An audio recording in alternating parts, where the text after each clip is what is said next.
네, 이렇게 시장 상황 살펴보고 왔습니다. 그럼 오늘의 주식시마론 주제부터 확인해 보시죠. 네, 오늘의 주제입니다. 철강 빙하기 진입, 내년에는 뜨겁게 달궈질 수 있을까? 네, 철강 업종들 같은 경우에 3분기에 좋지 않은 실적이 나왔지만 일단은 저점에서 좀 반등하는 그런 흐름들이 최근에 관측되고 있습니다. 과연 앞으로의 업황 흐름은 어떻고 또 최근에 신산업들이 굉장히 뜨겁잖아요. 철강 업종들에 대해서 오늘도 함께 공부해보는 시간 가져보도록 하겠습니다. 네, 오늘 함께 해주실 분은요. 이베스트 투자증권의 안회수 연구원님 함께합니다. 연구원님 안녕하세요. 안녕하세요. 네, 오늘 철강 섹터를 또 굉장히 잘 설명을 해주실 것 같은데 사실 철강 종목들이 그동안 슈퍼사이클 뭐 이런 이야기들이 굉장히 있어서 상반기에 좋았던 것 같거든요. 근데 3분기에 이런 말이 좀 무색하게 어닝쇼크 실적이 나왔어요. 저희 3분기 실적부터 좀 한번 리뷰를 해주세요. 네, 이번에 철강 업종 대표 기업들은 대부분 3분기 시장 컨센서스를 하회하는 실적을 기록을 했습니다. 아무래도 전방 산업이 전반적으로 부진했기 때문인데요. 에너지 대란으로 비교적 수요가 견조했던 관광 기업들을 제외하고서는 이제 3분기 어닝 쇼크 기록했다라고 봐주시면 됩니다. 이렇게 전방 수요가 부진해서 판매량이 좀 전분기 대비 감소를 많이 했고요. 그리고 9월에 태풍 흰남노 피해가 있었죠. 네. 이것 때문에 좀 기업들 피해가 컸는데요. 포스코 홀딩스 같은 경우에는 3분기에만 피해액이 5,800억 원 정도가 나왔고, 현대제철은 이제 일시적인 생산 중단으로 고정비도 700억 원 정도가 나왔습니다. 그리고 이것뿐만 아니라 이제 저희가 철강 업종에서 스프레드, 그러니까 롤마진도 하락을 이제 축소되는 모습이 있었는데요. 이제 철강 가격, 판매 가격은 5월부터 지속적으로 하락을 했습니다. 반면에 원료는 철광석이나 원료탄 가격이 높을 때 사두었던 원료가 아직까지 투입이 되다 보니까 그러한 괴리로 인해서 롤마진도 축소가 되면서 이게 부정적인 영향을 미쳤다라고 말씀을 드립니다. 네, 그렇군요. 이 흰남노에 대한 피해가 저도 기억이 납니다. 아직까지도 좀 포스코홀딩스 내년 1분기나 돼야 정상 가동을 할 수 있다고 그렇게 얘기를 좀 하는 것 같은데 그래서 3분기 실적도 좀 부진했고요. 또 비싸게 원재료를 사왔는데 지금 이런 부분들을 좀 재고가 남아서 계속해서 좀 사용을 하다 보니까 롤마진이나 스프레드가 전반적으로 축소된다라는 말씀을 좀 주셨습니다. 그래서 이렇게 좀 지난해 반등을 준 다음에 다시 한번 위기론이 이렇게 불거지고 있는 상황인데 지금 철강 업황 자체도 그렇게 전망이 좋게 나오지는 않은 것 같거든요. 어떤 배경 때문인가요? 네, 아까 처음에 말씀드렸다시피 지금 전방 수요가 전반적으로 침체가 돼서 철강 가격이 하락 흐름을 계속 보이고 있는 상황입니다. 글로벌 철강 산업에서 비중이 가장 높은 부분이 부동산이랑 건설 부분으로 한 50% 정도가 되거든요. 근데 지금 이제 최대 소비국인 중국은 물론이고 우리나라나 미국도 주택 시장이 모두 침체되어 있는 상황입니다. 중국 같은 경우에는 지금 이제 주택 공급을 담당하는 부동산 개발 기업들이 이제 신용 리스크로 인해서 공사 진행에 어려움을 겪고 있어요. 이렇게 이제 중국은 지금 부동산 착공 면적이 계속 착공 면적이 이제 올해 들어서 계속 감소세를 보이고 있고 주택 수요 심리도 얼어붙어서 주택 판매량이라든지 주택 가격이 올해 들어서 전년 대비 계속 하락을 하고 있습니다. 그리고 우리나라도 비슷한 상황이 좀 흘러가고 있죠. 네네. 이제 금리가 오르다 보니까 저희 좀 레고랜드 사태처럼 건설 기업들이 유동성 위기를 겪고 있고요. 그리고 주택 수요 심리도 얼어붙었습니다. 이렇게 철강제가 가장 많이 들어가는 산업에서 수요가 감소를 해버린 거죠. 근데 이러다 보면은 이제 글로벌 가동률이 떨어지고 원료들 가격도 떨어지게 됩니다. 그러면은 다른 전방 산업에서도 가격 이제 협상을 할 때 원료가 떨어진 거를 반영해서 철강 가격 인하하라라는 압력이 좀 들어와요. 그런 것도 있고 사실 부동산뿐만 아니라 자동차라든지 조선, 가전 쪽 다른 전방 산업도 수요가 그리 좋지만은 않습니다. 코로나 때 이제 펜트업 소비가 있었지만 이제 지금 그 효과가 많이 떨어졌죠. 그래서 자동차라든지 가전 같은 내구재 소비 심리도 많이 위축됐고 조선업은 수주량이 많이 늘어났다, 업황이 좋다 하지만 사실 현장에서는 지금 인력 난으로 인해서 막상 건조량은 좀 적은 상황이에요. 그래서 좀 전방 산업이 전반적으로 부진해서 가격이 하락했다라고 보시면 됩니다. 네, 전방 수요가 상당히 좀 좋지 않습니다. 연구원님 말씀 주신 대로 주택 시장이 좀 좋지 않고요. 또 부동산 시장 국내에서도 거래 절벽 상황이어가지고 지금은 철강 섹터의 수요가 좀 이렇게 촉진될 만한 그런 상황들이 만들어지고 있지가 않는데 그래서 그런지 가격 협상 위치도 상당히 좀 불리해지고 있고 그래서 이런 철강 섹터들이 좀 많이 좋지 않았던 것 같습니다. 그러면은 이렇게 수요 자체도 좋지가 않은데 원가에서라도 어떻게 좀 절감을 해야 될 텐데 원가 부담도 아직 좀 남아있나 봐요. 네, 3분기까지는 네. 네, 원가 부담이 있었어요. 왜냐하면 1분기, 2분기 때 높았던 원료 가격이 아직까지 투입이 됐었거든요. 네네. 근데 이 상황은 4분기부터는 좀 해소될 전망입니다.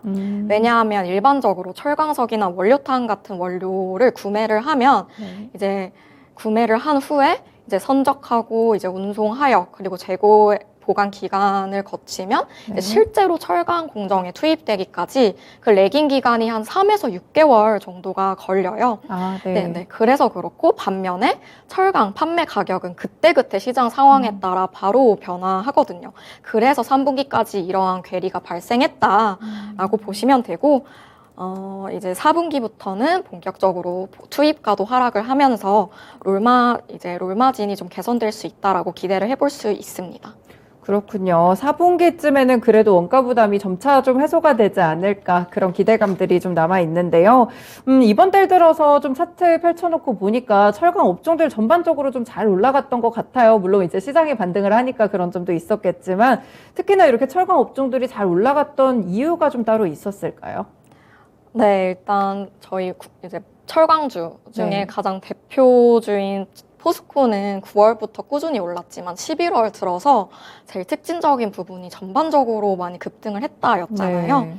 이제 그 이유는 아무래도 중국 쪽에서 긍정적인 뉴스가 좀 나왔기 때문입니다. 네.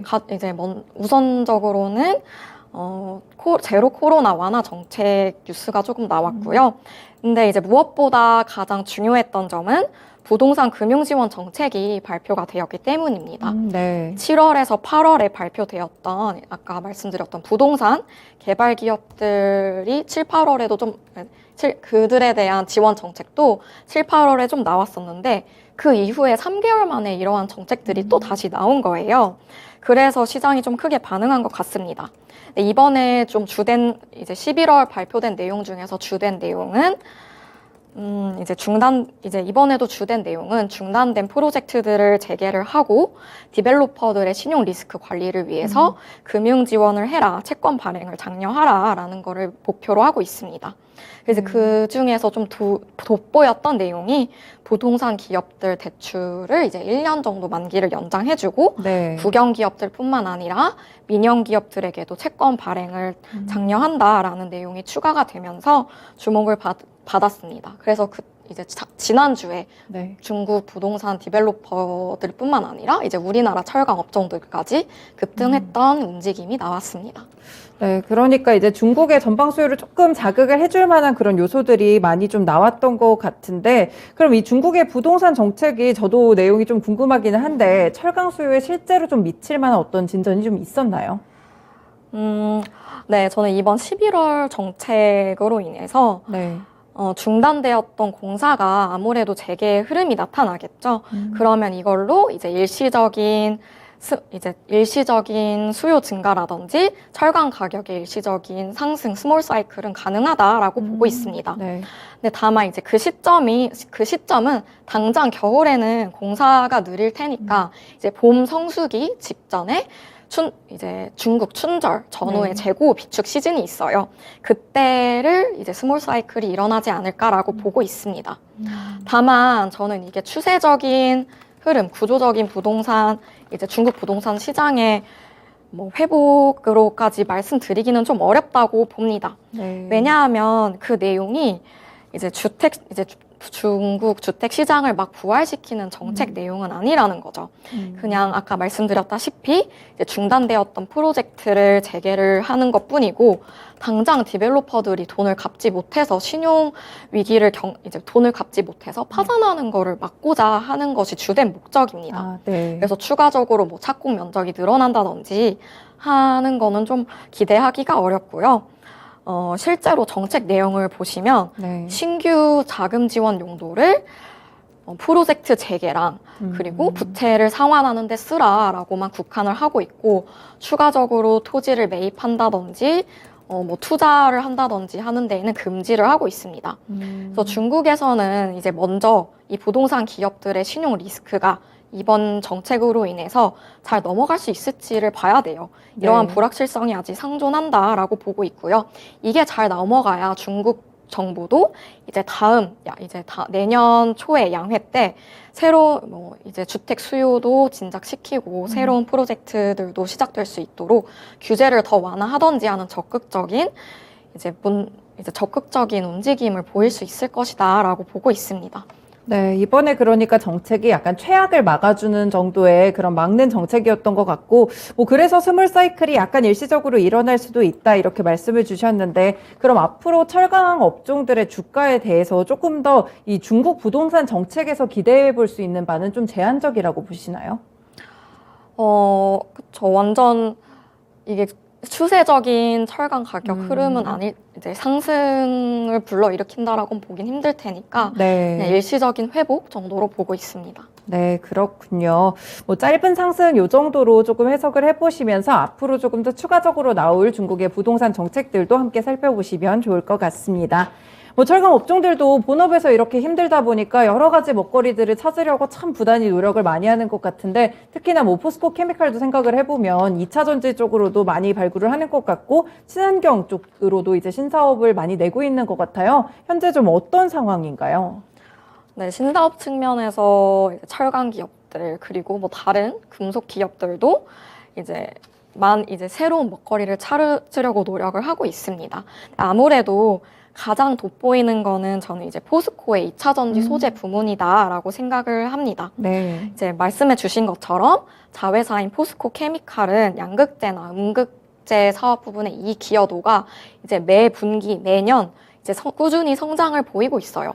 근데 아무래도 포스코 케미칼은 이제 상장 자회사 보니까 좀 단독으로 좀 밸류를 받고 있는 측면이 있고요. 네. 이제 포스코 홀딩스한테 필요한 거는 이제 언론에서 많은 주목을 받았던 리튬 사업의 재평가가 좀 앞으로 기대해 볼 만하지 않나라고 말씀을 드립니다. 네. 당장 내년에 우리나라 광양에 수산화 리튬 광석형 공장이 완공될 예정이에요. 이게 4.3만 톤 정도 규모이고요. 그리고 이제 우리나라 말고 아르헨티나의 염수형 공장은 이제 1단계 2.5만 톤 규모가 24년도에 완공 예정이고 그리고 2단계 2.5만 톤은 또 25년도 8월에 준공될 예정입니다.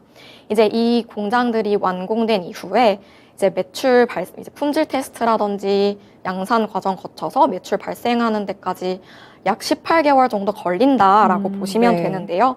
그러면은 이제 저희가 25년 하반기부터 이제 리튬 사업에서 매출이 발생할 수 있다라고 기대를 할 수가 있습니다. 네. 그런데 이러한 광물 사업은 굉장히 이익률이 좋은 사업이에요. 네. 지금 리튬 같은 경우에 뭐 탄산 리튬도 그렇고 수산화 리튬도 그렇고 최종 제품 가격이 지금 톤당 6만 달러 후반대에서 7만 달러 정도로 굉장히 높은데요.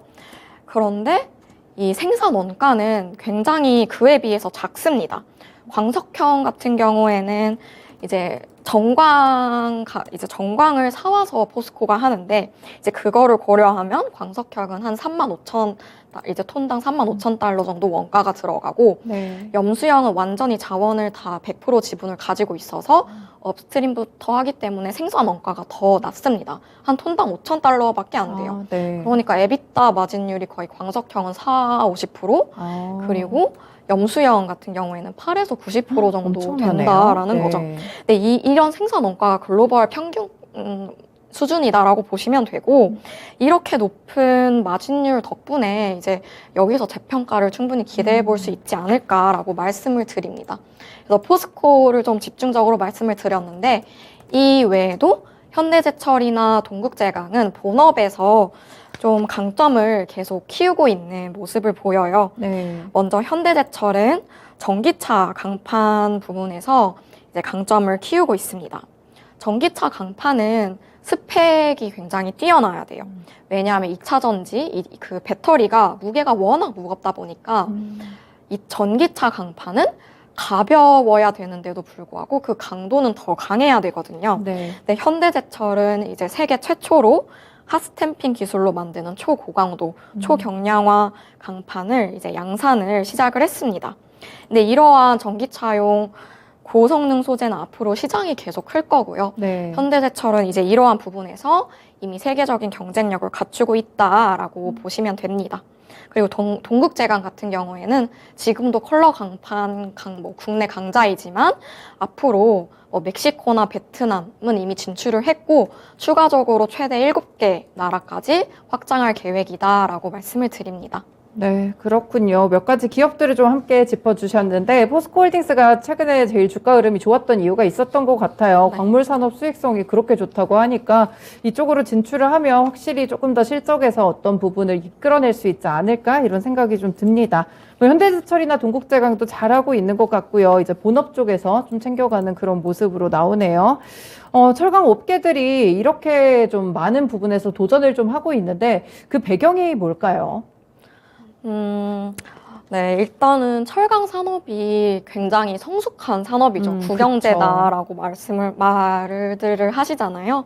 그러다 보니까 이미 이제 성장할 수 있는 룸이 제한적인 산업이다라고 보시면 돼요. 네. 그리고 이제 더 이상 좀 고부가 산업이라고 보기는 힘들어서 뭐 중국이라든지 그 외 동남아라든지에서도 꾸준히 지금 이제 자국에서도 꾸준히 그런 국가들에서도 산업이 성장을 하고 있습니다. 네. 그렇기 때문에 우리나라 기업들은 좀 더 고부가 산업으로 이제 진출을 해서 새로운 먹거리를 찾으려고 하고 있고요. 그래서 새로운 먹거리를 찾으려고 그런 시도를 한다라고 보시면 되겠습니다. 그런데 지금 철강 기업들은 굉장히 사실 이제 매년 네. 고정적으로 나가는 캐펙스 네네. 지출이라든지 그게 굉장히 안정적인 편이에요. 그래서 쌓여있는 현금이 많은 기업들이 많습니다. 이거를 가지고 새로운 사업에 투자를 하고 이제 새로 시작을 하면 아무래도 좀 잠재력이 충분히 기대해 볼 수 있기 때문에 그렇게 도전적인 모습을 보이지 않나라고 말씀을 드립니다. 살짝 궁금해지는 점들이 이런 신산업들이 그럼 실제 실적 개선까지 좀 이어질 수가 있을까요?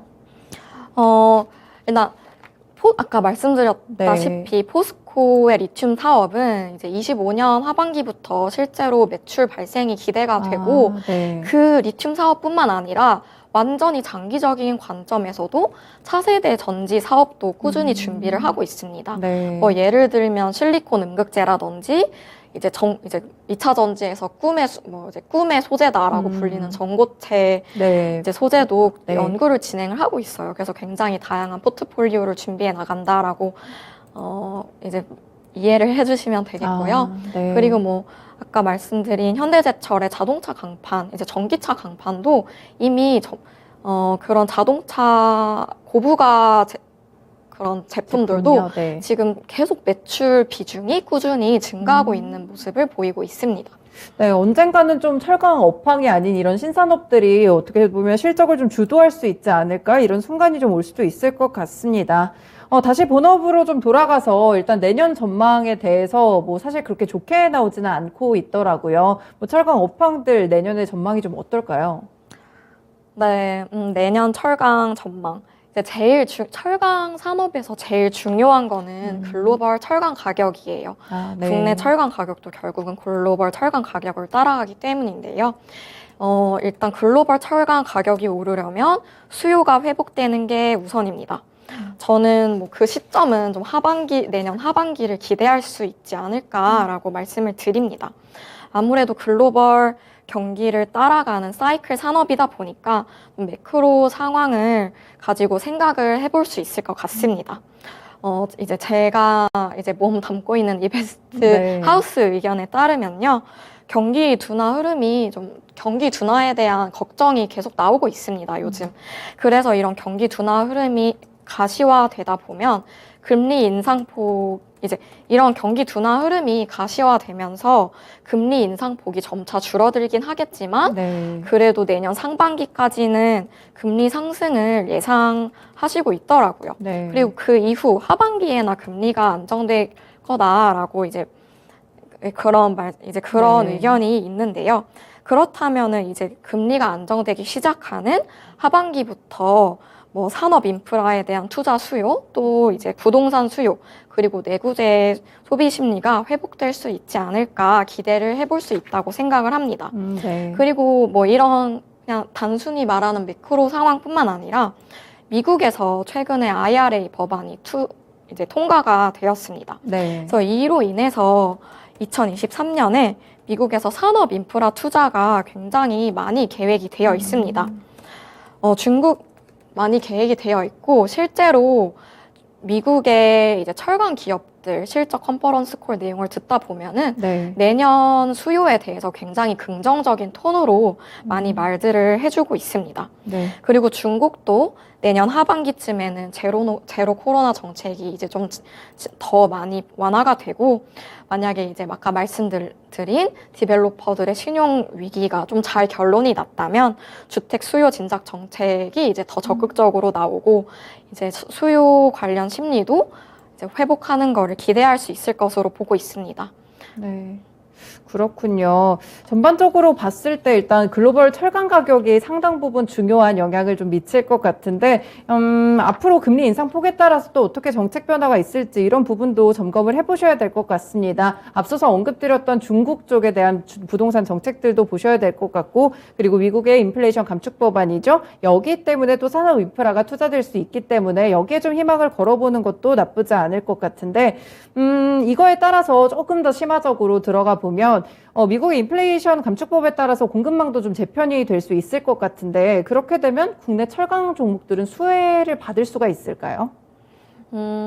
네, IRA 법안 통과로 국내 기업들은 사실 직접적인 수혜를 본다기보다는 간접적인 영향 정도는 받을 수 있을 것 같습니다. 네. 왜냐하면 IRA 법안은 주된 내용이 미국 내 이제 주된 내용이 자국 내 밸류 체인을 좀 더 자국 내 밸류 체인을 좀 더 안정적으로 구축하는 데 목표를 하고 있어요. 그리고 친환경 소재를 더 사용하는 내용들을 좀 더 담고 있는데요.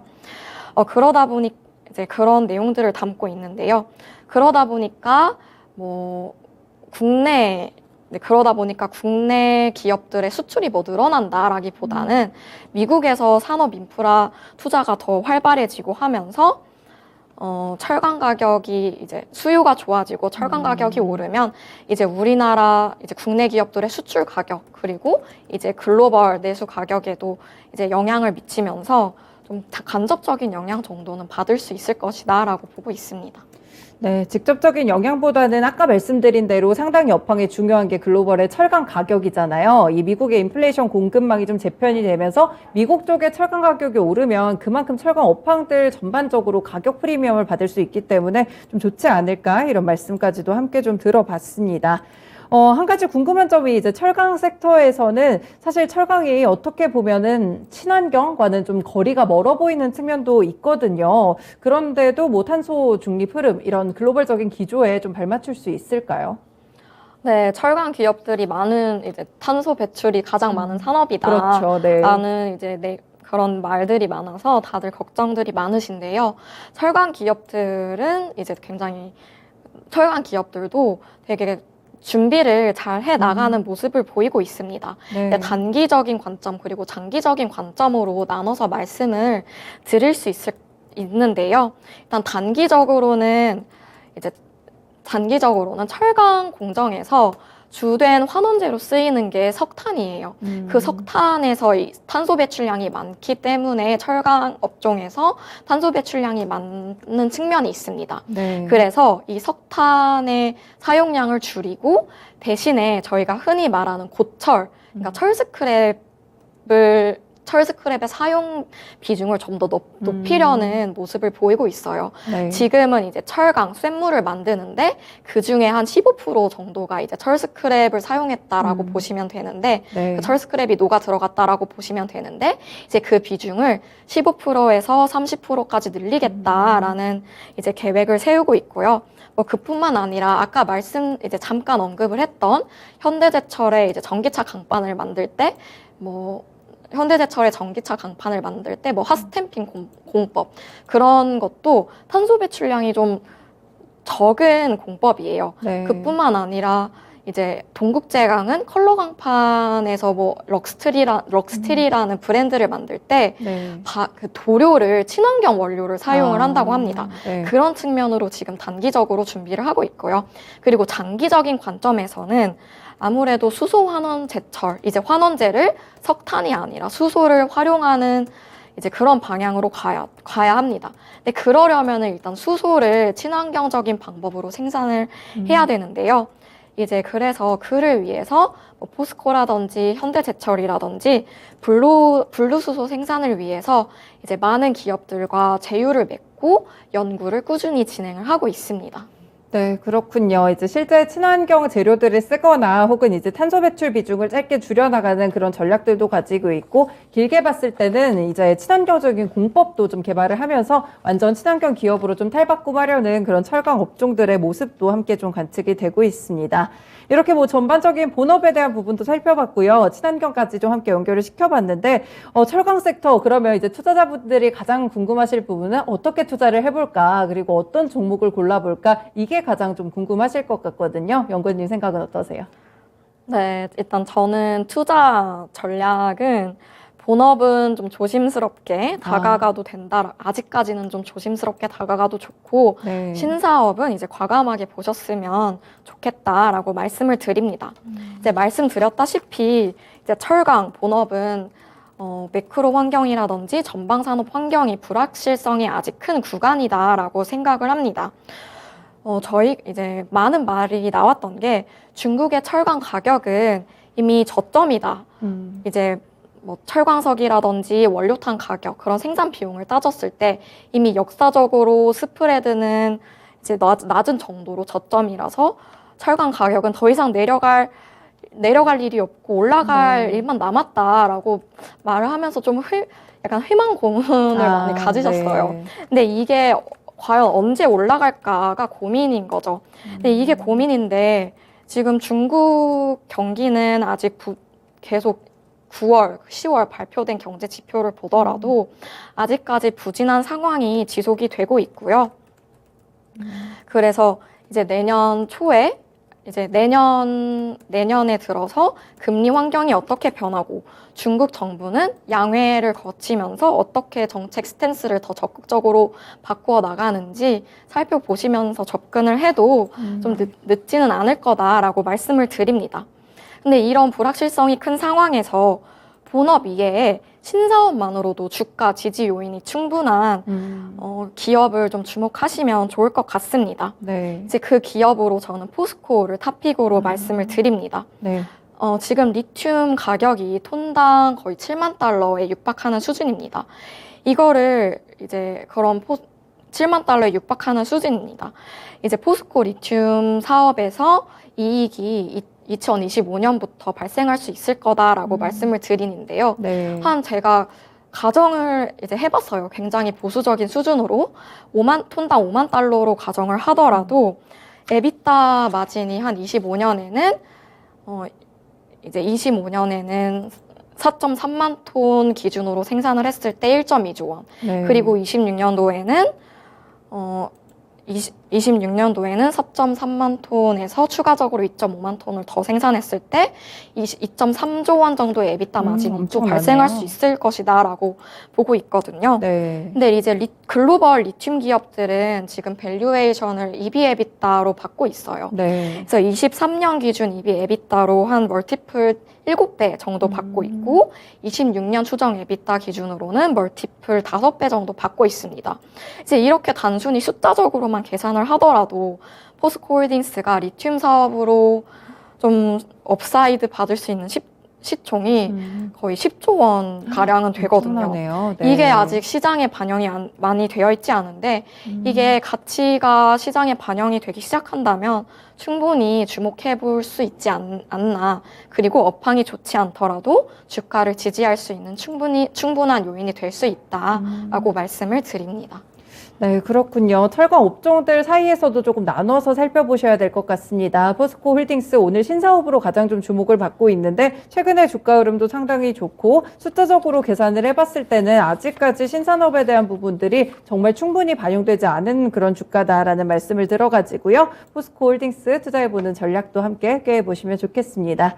네, 오늘 철강 업종에 대해서 정말 상세하게 잘 말씀해 주셨어요. 말씀 고맙습니다. 네, 감사합니다.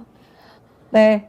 이렇게 철강 업종들에 대한 공부를 오늘 진행을 해봤습니다. 3분기에 철강 업종도 많이 부진했는데요. 이제는 좀 탈출구가 보이지 않을까 그런 생각이 듭니다. 업계에서도 이를 인지하고 있고요. 새로운 먹거리에도 하나둘씩 좀 도전하는 그런 흐름이 나타나고 있습니다. 기존의 철강 업종들을 항상 경기 민감주다 해서 경기와 함께만 연결을 시켜보셨다면 이제는 경기 민감주에서 성장주로 가고 있는 자동차 산업과도 비슷한 그런 루트를 밟고 있지 않나 이런 생각까지 좀 드는데요. 오늘 여러 가지 전략들 드렸으니까요. 종목들 복귀해보시면서 투자 전략 또 포트폴리오에 반영해보시면 상당히 좋을 것 같습니다. 네, 지금까지 다양한 투자 판단에 대한 시각들 전해드렸는데요. 특정 종목의 상승과 하락을 보장하지는 않습니다. 오늘의 주식 심화로는 여기서 마치겠습니다. 고맙습니다.